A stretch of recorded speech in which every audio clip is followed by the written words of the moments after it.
The Fox News war on the working class continues, again targeting waiters. They've got something against waiters there, but they have a CEO on Fox and Friends who's going to talk about how entitled his servants have become. Let's watch. When the government forces you to do it, what happens? Well, they think you're going to pass it right on to the consumer. But if I try to raise prices, I'm doing less guests, and they're getting insulted and they're not coming. They're not educated. They don't understand what's happening. So if they're not coming, nobody's getting paid. I do less business, so you have to react. So I had busboys before. I cut them 2 years ago when the minimum wage for tipped employees went from $5 to $7.50. So I used to have a captain, waiter, busboy. Now I only have a captain and waiter. So they have to do more work, but it's hard to find really good people, right? Well, in the industry, yes. Today, it's always harder. The way of wait staff is different. They used to be servants. When I first opened years ago, people took great pride in being a servant. Today, they have a more sense of entitlement. But I'm building people. The younger people just need to, they're not used to working. They're starting later.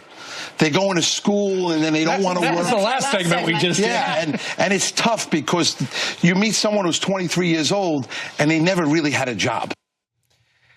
Man, by the time I was 23, I can't tell you how many jobs I had, including in food service. So that was wonderful. I would like to applaud him for his choice of words. They used to be proud to be my servants, but now they want to go to school. They want to aspire to something else. You know, I thought it was hyperbole when I first saw it, the headline. No, he literally said, they used to be servants, that's a quote. Now they're going to school and they don't want to work. No, going to school so they can have a better job later so they don't spend the rest of their life being your servant. And he's like, oh, what kind of work ethic is this when you go to school instead of working for me? And look, I'm from New York, New Jersey originally, so maybe a little bit of a glass house, as one of the viewers said earlier today on my pronunciation of frickin', okay? But there is something amusing when this guy comes in and goes, they're not educated anymore. Okay, I assume he had some education and has done well in his restaurants, but if you were a little bit more educated or had thought it through a little bit more, you might not want to go on national TV complaining about your servants. Yeah. It doesn't play well. Look, if he just stuck to, hey, when you increase the minimum wage, if anyone could muster an intelligent argument on Fox and Friends, that would be amazing and unprecedented, right? But he could have said, look, when you raise the minimum wage, there are some consequences. Yes, one of the consequences, people get paid better, and I'm happy about that. At least have the decency to lie about it, right?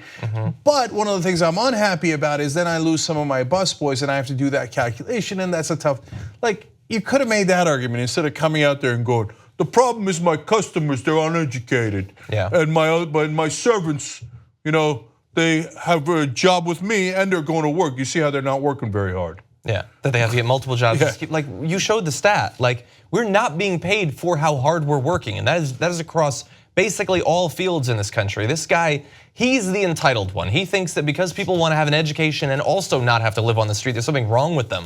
And like, I don't know about him. I know I worked as a waiter. I know people they're 50, 60 years old still work as waiters. Like some people choose to do that, but the idea that they should have to do that, have to take personal pride in that and never aspire to anything else, I think is ridiculous. And I wanted to talk about this because of the whole entitled thing, the servant talk, but then JR did a little bit of digging. So I did some digging on this guy and found that, oh yeah, he's just interested now because of the minimum wage. Although he was in 2015 talking about how labor regulations are shutting down restaurants across the country. This is a guy, he's an activist on that. He's an anti-labor activist, that's what he does. But JR found something from earlier in his life that I thought was interesting that may get into his work ethic, I don't know. So his name is William Jack Daigle, the founder of Uncle Jack's Steakhouse. At the age of 27, he was involved in legal troubles and spent time in prison for credit card fraud. He was sentenced to 5 years in prison, but was released after serving only 6 months for cooperating with the government. His witness testimony against his friends and co-defendants helped the government in prosecuting them, including Luis Ferrante, which led to their incarceration, and Daigle, a shortening of his sentence. So as Cenk pointed out, he does have work as a snitch. I personally think that cooperating with law enforcement is fine, but I don't know about his work ethic because he wanted to steal money basically by committing fraud. Weird. And then you see that guy and you see his attitude towards his workers, you see the fact that he's committed fraud in the past, and then you think about a recent change to the law in the tax bill where Donald Trump is making it so that tips are the legal property of managers and owners of restaurants. And we have to just hope that in their beneficence, they will actually pass on the tips to the people who worked and earned them, regular Americans.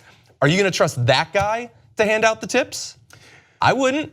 Yeah, and let's note for the record, he said the problem with the young is that they don't want to work hard. So to be fair to him, he was relatively young at the age of 27 when he didn't want to work hard and wanted to do credit card fraud instead. Yeah. And the annoying part of this whole story is we're not gonna have to change the saying from snitches get stitches to snitches get restaurants. If you become a member of the Young Turks, you'll be saying, You know, I'm like a smart person. so do it right now, tytnetwork.com/join.